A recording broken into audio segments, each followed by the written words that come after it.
창세기 31장 1절에서 16절. 야곱이 라반의 아들들이 하는 말을 들은즉 야곱이 우리 아버지의 소유를 다 빼앗고 우리 아버지의 소유로 말미암아 이 모든 재물을 모았다 하는지라. 야곱이 라반의 안색을 본즉 자기에게 대하여 전과 같지 아니하더라. 여호와께서 야곱에게 이르시되 내 조상의 땅 내 족속에게로 돌아가라. 내가 너와 함께 있으리라 하신지라.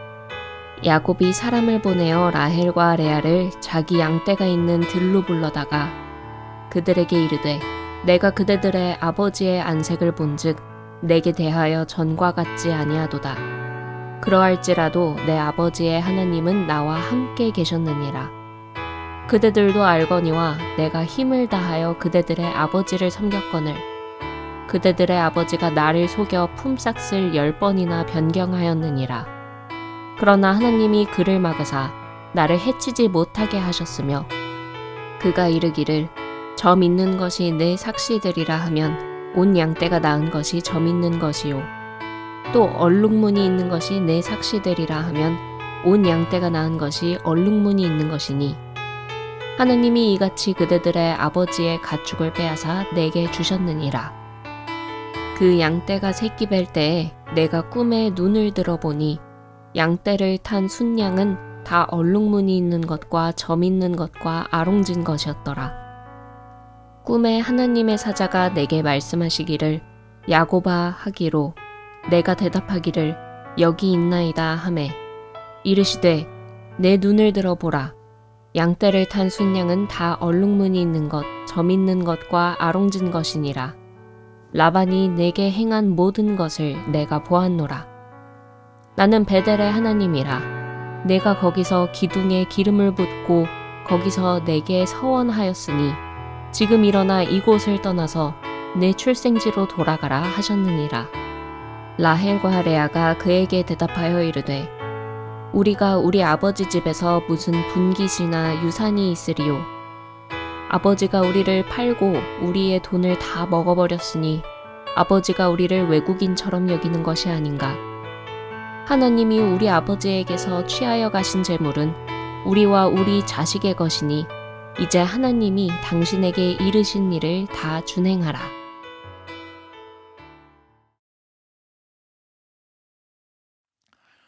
장례식장을 아무래도 이제 목회자들은 자주 갑니다. 근데 가면 늘 깨닫는 진리 하나가 있어요. 그건 뭔가 하면 언젠가는 우리가 다 이 땅을 떠난다는 사실입니다. 그런데 가는 곳을 전혀 알 수 없는 이런 미지의 세계라고 할 수는 없어요.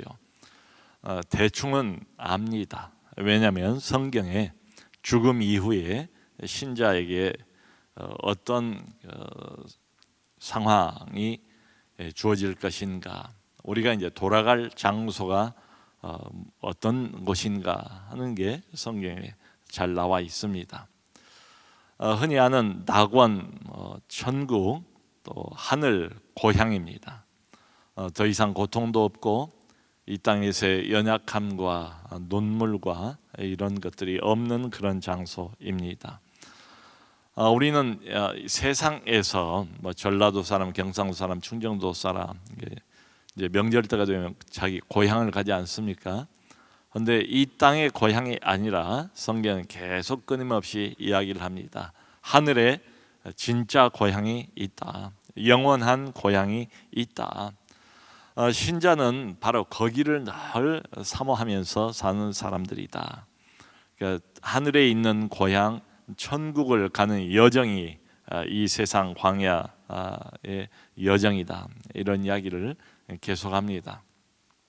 거기를 바라보면서 늘 우리는 사는 사람들이에요. 이제 언제일지를 몰라요. 하나님께서 부르시는데 순서가 따로 있는 것처럼 느껴지진 않아요. 갑자기 하나님께서 부르시는 경우도 참 보면 많거든요. 그러니까 결국은 뭔가 하면 늘 이 땅을 떠날 준비가 돼 있어야 되지 않는가.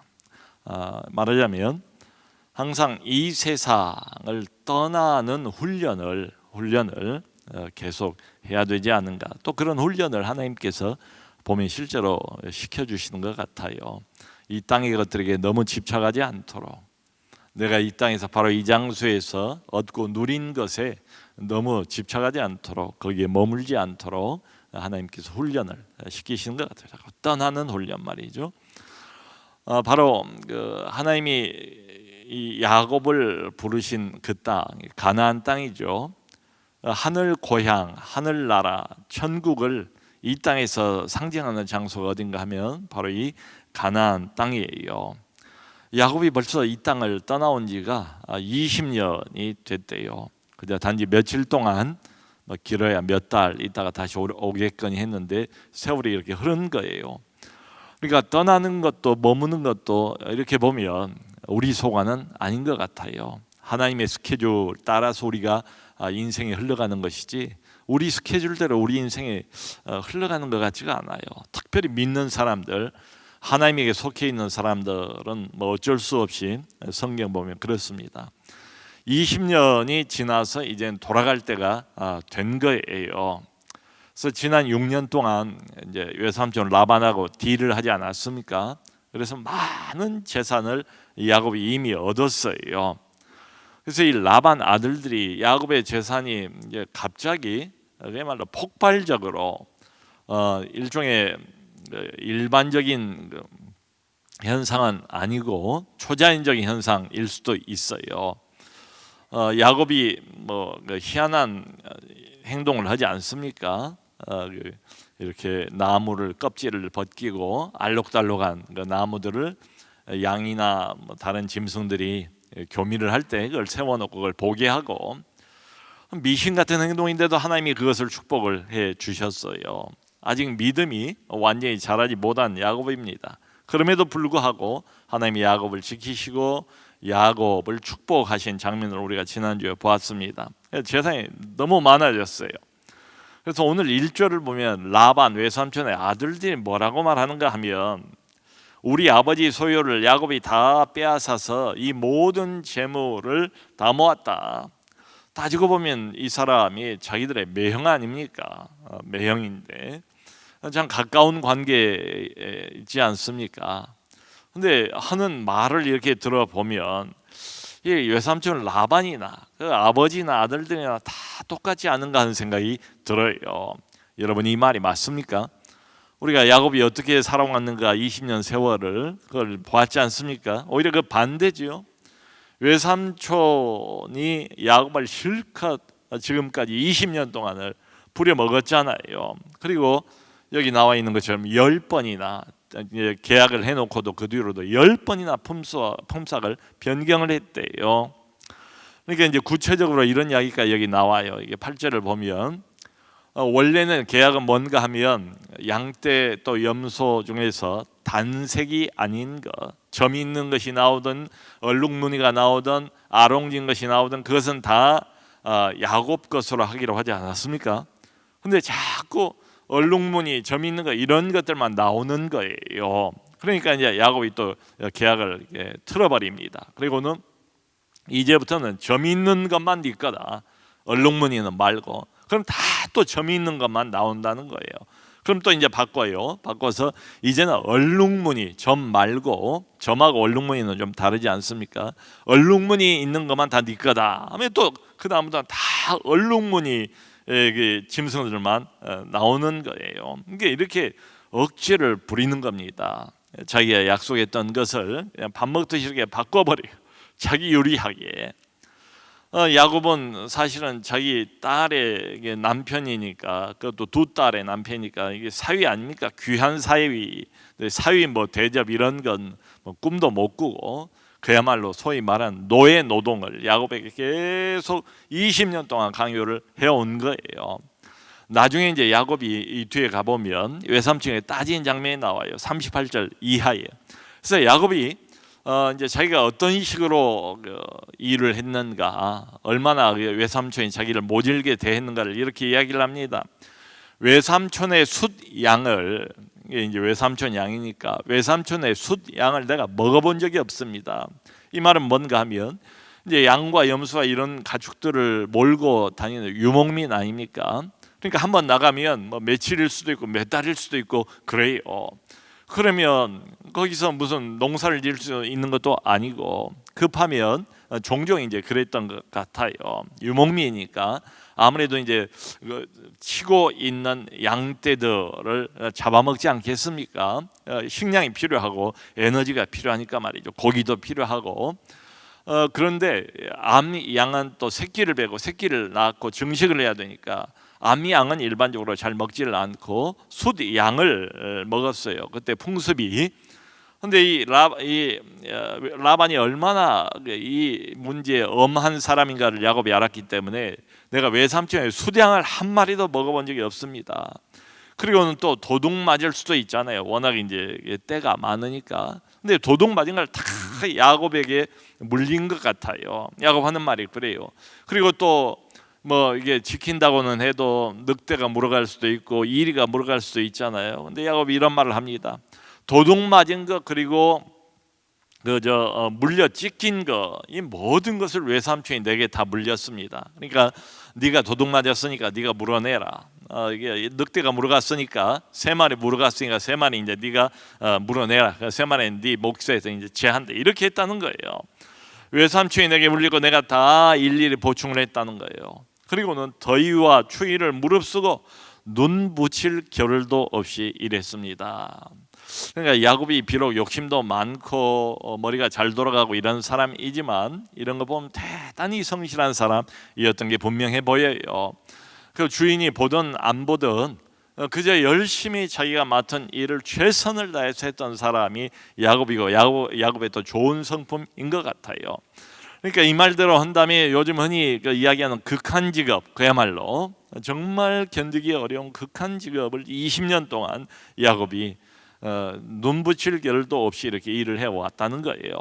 근데 거기다 대놓고 이 라반의 아들들이 하는 말을 들어보면 모두 다 야곱이 다 이게 뭐 도둑질 해간 것처럼 아버지의 재산을 다 뺏어간 것처럼 그렇게 이야기를 해요. 이런 거 보면 참 그 아버지의 그 아들 아닌가, 아버지의 못된 점만 쏙 빼다 닮았어요. 아닌 게 아니라 요즘에도 이렇게 보면 아버지가 거짓말을 잘하면 아들도 거짓말을 잘하고, 아버지가 화를 잘 내면 아들도 화를 잘 내고, 술을 잘 마시면 아들도 또 술을 잘 마시는 고주망태가 되고. 근데 이 집안은 덮어씌우기의 명수인 것 같아요.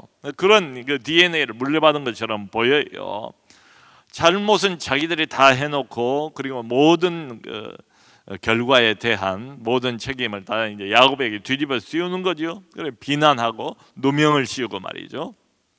이게 보통 사람 남도 아니고 자기들의 매형이고 사위인데도 불구하고 이래요. 그러니까 이걸 보다 못해서 이제 라헬과 레아가 15절을 보면 이런 고백을 하지 않습니까? 이제 어떻게 야곱이 일을 해왔는가를 다 보고 아버지가 어떻게 야곱을 대했는가를 다 봤으니까 말이죠. 한마디로 이런 거예요. 첫마디가 둘 다 이구동성으로 입을 열어서 아버지가 우리를 팔았다. 야곱을 사랑해서 결혼은 했지만은 아버지를 이렇게 생각을 하면 아버지가 자기 재산 증식을 위해서 우리를 팔았다. 이렇게까지 말을 해요. 우리의 돈을 아버지가 다 먹어버렸다.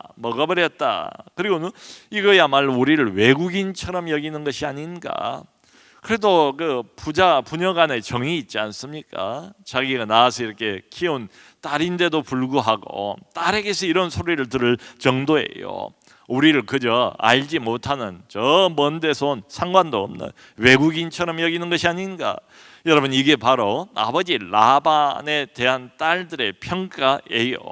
20년 야곱이 고생하고 난 뒤에 딸들이 바라보는 눈, 딸들의 해석은 바로 이렇습니다.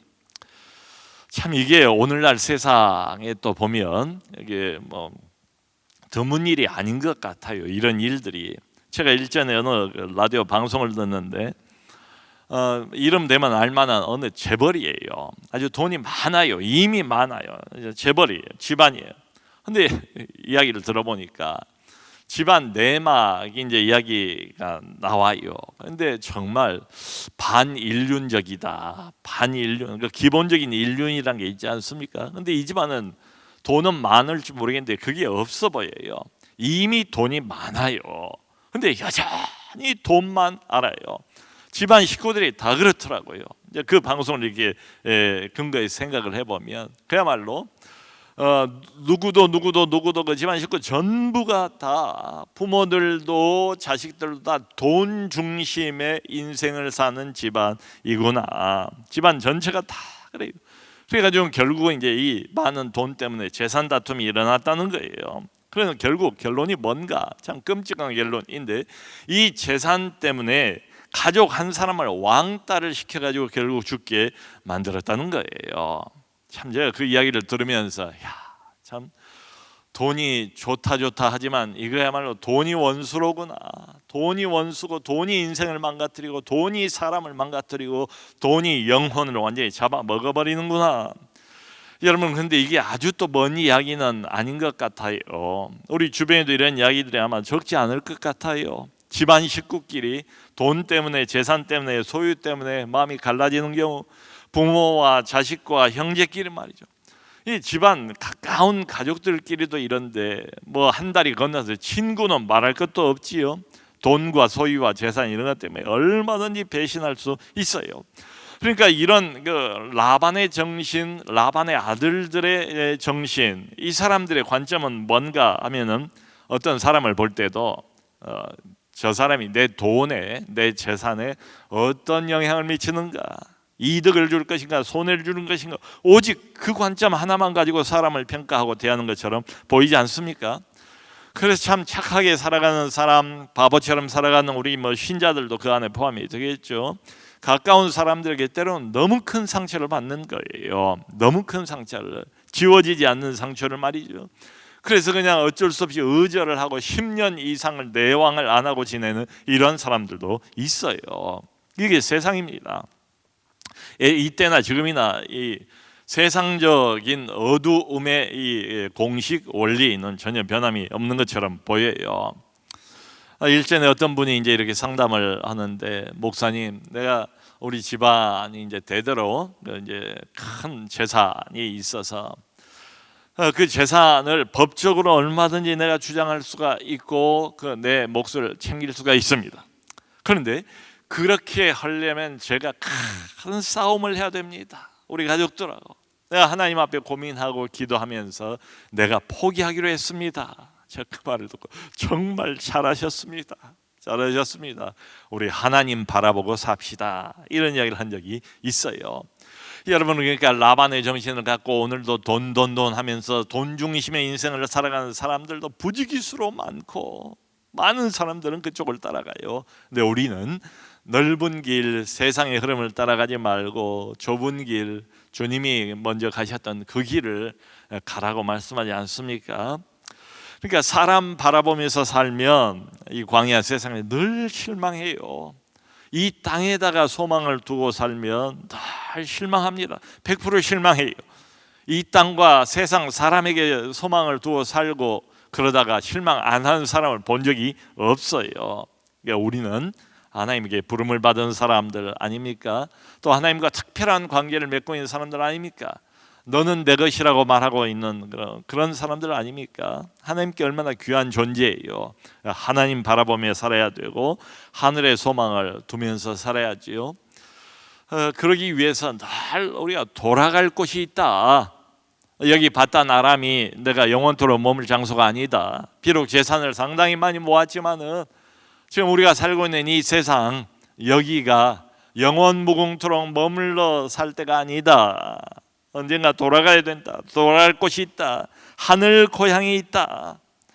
그러니까 영적인 가나안이 우리 모두에게 다 있어요. 영적인 가나안, 하늘나라, 약속의 땅이 가나안인데, 여러분, 신자의 궁극적인 약속 종착 지점은 어디입니까?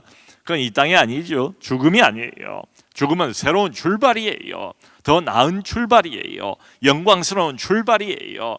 이 땅에서 사명을 다 마치면 우리는 그때야 비로소 하나님이 약속하신 궁극적인 가나안, 하늘 고향으로 가게 되어 있어요. 그러니까 우리가 이 땅에 살면서 좋은 일도 있고 좀 어려운 일도 있지만 어쨌든 중요한 진리는 이겁니다. 야곱이 지금 여기 머물고 있는 바단 아람 20년 세월을 여기 있었어요. 그래도 영원토록 살 장소가 아니다. 가나안으로 가게 돼 있다. 지금 우리가 살고 있는 이 땅, 대한민국 서울 뭐 아니면 어디 우리가 살고 있는 이 세상, 온갖 위협도 받고 유혹도 받고 그리고는 온갖 누명도 쓰고 오해도 받으면서 살아가는 이 세상, 잠시 머무는 곳일 뿐이다. 영원히 여기서 살지 않습니다. 그러니까 그건 뭘 말합니까? 너무 이 세상 일에 연연하지 말아야 되지 않은가, 집착하지 말아야 되지 않는가. 때가 되면 하나님께서 떠나라고 말씀을 하세요. 저는 생각보다 훨씬 오래 영국에 좀 있었어요. 보니까 딱 정확하게 12년을 있었더라고요. 정말 희한하게도 10년이 갈 때까지, 10년이면 강산이 한번 변한다고 하지 않습니까? 한국 생각이 별로 안 났습니다. 돌아갈 생각도 못했고 거기 뭐 하는 일이 있고 워낙 이것저것 또 제가 챙겨야 될 일이 있어가지고 그런 것도 있지만 정말 한 번도 이 고향을 본격적으로 돌아가야 되겠다는 생각을 못했어요. 근데 하나님의 때가 있는가 봐요. 10년이 넘어가니까 본격적으로 그 생각이 불릴듯 나면서 마음을 하나님께서 움직여 주시고 그리고 또 문을 여시고 마치 야곱에게 이제 20년 됐으니까 떠나라 한 것처럼 하나님께서 떠나라, 떠날 때가 됐다라는 사인을 여러 가지로 주시더라고요. 지금 그런 겁니다. 그래서 여기 이제 하나님께서 야곱에게 직접 이런 말씀을 하셨대요. 3절을 보면 이제 때가 되었으니까 너의 조상의 땅, 너의 족속에게로 돌아가라. 하나님이 직접 명령이 있었어요. 내가 너와 함께 하리라. 여러분 이런 거 보면 우리 인간의 어떤 타임 스케줄하고 하나님의 타임 스케줄하고 많이 다르지 않습니까? 야곱 스스로는 뭐 전혀 예상을 못했겠죠. 이렇게 오랜 세월을 20년 세월을 강산이 2번 변할 정도로 여기 머물러 있을 생각을 못했겠죠. 또 반대도 많아요. 어떤 경우에는 내가 좀 오래 여기 머물러야겠다. 거기 어떤 장소든 지역이든 무슨 직장이든 오래 여기서 머물러야겠다. 이젠 좀 이렇게 편하게 살겠구나 했는데 하나님이 조금 있다가 또 떠나라고 말씀하시는 이런 경우도 있어요. 그러니까 이 신자의 타임 스케줄이라는 거, 인생에 흘러가는 뭐 이런 흐름을 보면 우리 뜻, 우리의 계획 이거하고는 상당히 많이 달라요. 이제 떠나라 말씀을 하세요. 그래서 야곱이 아내 2사람을 자기는 지금 바깥에 나와서 들판에서 양을 치고 있으니까 그리 불렀대요. 그래가지고 2 아내하고 상의를 한 거예요. 뭐라고 말하는가 하면 그대들의 아버지, 그러니까 라반이죠. 그대들의 아버지의 안색이 이전 같지가 않다. 이전에는 이제 야곱을 부려먹어야 되니까 야곱이 얼마나 일을 잘하는 사람이었습니까? 그러니까 아주 뭐 마음도 이게 말로라도 맞춰주고 이제 이랬는데 안색이 이전 같지가 않대요. 내가 힘을 다해서 아버지를 섬겼는데 품삯을 그대들도 알다시피 10번이나 변경을 했다. 그러면서 아주 재밌는 이야기를 해요. 점 있는 것만 네 양이다. 야곱이 이제 라반이 바꾼 거예요, 계약을. 그러면 희한하게 모든 낳는 양떼가 다 점 있는 것만 나오더라는 거지요. 그러면 또 바꿔요. 이제 점 말고 얼룩무늬 양만 네 것이다 하면 또 그 다음부터 낳는 양은 전부 다 얼룩무늬 양이 되는 거예요. 이것을 야곱이 어떻게 해석하는가 하면 이렇게 해석을 합니다. 하나님이 나와 함께 하셨다. 하나님이 그를 막으사 나를 해치지 못하게 하셨다. 그는 라반이에요. 하나님이 그대들 아버지의 가축을 빼앗아서 내게 주셨다. 이게 해석입니다. 그러니까 야곱의 믿음이 상당히 지금 자라가고 있는 게 보이지 않습니까? 그전과는 달라요. 자기는 부당하게 대우를 받고 참 어렵게 험한 세월을 살아온 거예요. 20년 아내도 있고 어찌 보면 자기의 집안인데도 불구하고 늘 외삼촌의 눈치를 보면서 어려운 세월을 살아온 겁니다. 그런데 하나님이 나와 함께 하셨고 하나님이 그 라반의 못된 짓 포악한 짓을 막아주셨고 하나님께서 라반의 양떼를 빼앗아서 내게 주셨다라고 야곱은 해석을 해요. 그러니까 자기 인생에 하나님이 얼마나 깊이 개입해 오셨는가를 야곱이 분명히 알고 있는 거지요. 여러분, 이 야곱의 고백도 험한 세상 살아가는 우리의 고백과 동일해야 되지 않겠습니까? 참 험한 세상에서 자칫 눈 감으면 코베어 간다는 세상 아닙니까? 우리를 속이려고 하는 사람도 많고 해치려고 하는 사람도 많고, 조그만 마음을 열면은 또 그냥 그걸 이용해 가지고 자기 이득을 꾀하려고 하는 사람들이 한둘이 아니지 않습니까? 그런데 너무 걱정하지 말자. 야곱의 고백처럼 하나님이 우리와 함께 하십니다. 하나님이 보호해 주십니다. 그러므로 너무 이런 것들 때문에 걱정하고 근심하고 그럴 일은 아니지 않은가. 바로 그 동일하신 하나님께서 13절에 보면 이렇게 지시를 하신 거예요. 나는 베델의 하나님이라. 네가 베델에서 나에게 서원한 대로 약속의 땅으로 출생지로 돌아가라 라고 말씀을 하신 거예요.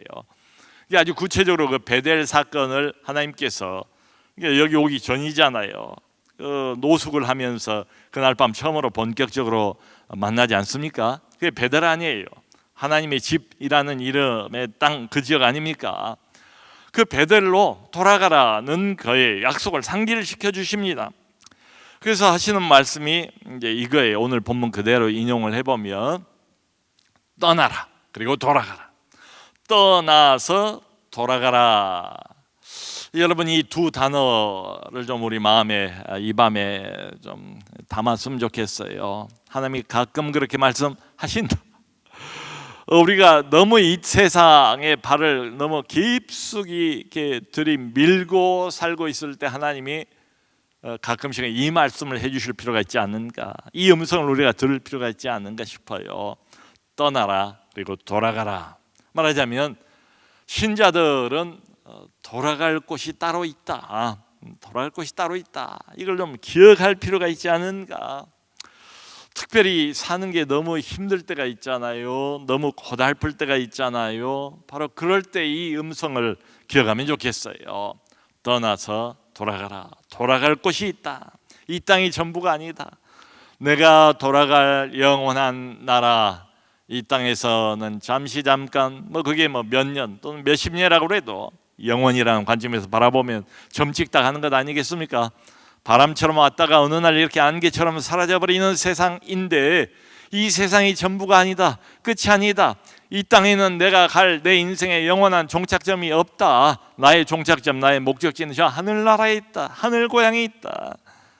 하나님께서 나를 위해서 만들어 놓으신 저 영원한 집, 영원한 나라, 고통도 없고 눈물도 없고 나의 모든 연약함을 한꺼번에 벗어버릴 그 하늘 고향이 나를 기다리고 있다는 것을 좀 종종 생각하면 좋지 않을까. 어려울 때, 너무 힘들 때, 고달플 때 천국 소망 말이에요.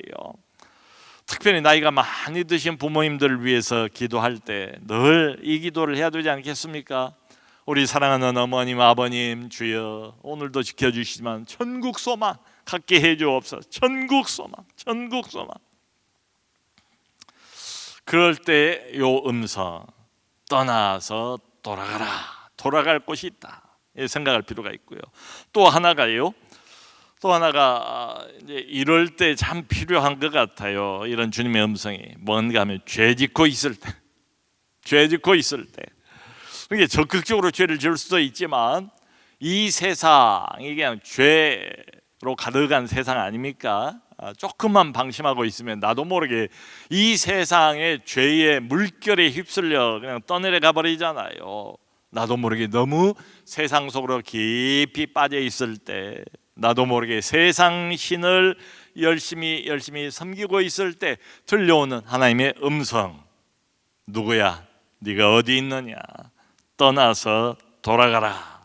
떠나서 돌아가라. 이게 야곱에게 하신 말씀이에요. 바다 나람을 떠나라. 그리고 약속의 땅으로 돌아가라.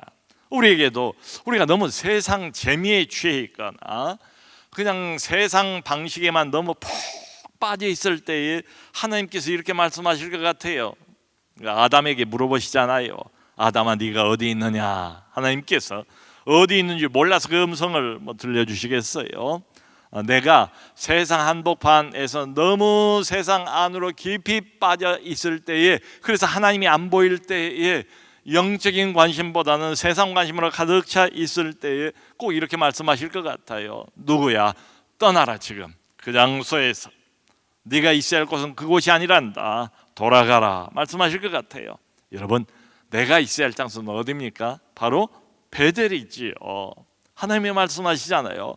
베델로 돌아가래요. 나를 만났던 그 장소로, 약속의 장소로 돌아가래요. 거기가 우리가 있어야 할 장소래요. 베델은 어디입니까? 하나님을 만난 장소지요. 하나님을 경배하는 장소죠. 하나님께 예배드리는 장소지요. 이제 구체적으로 생각을 해보면 바로 교회지요. 예배 현장이지요. 목장이지요. 오늘 밤과 같이 바로 기도회지요. 하나님과 교제하는 바로 그 장소, 은혜 받는 바로 그 장소로 하나님께서 돌아가라.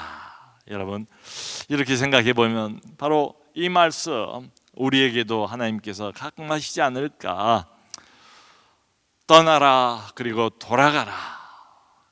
자꾸 이 말씀과 음성을 좀 기억하면서 우리가 있어야 할 장소를 놓치지 말고 방황하지 말고요.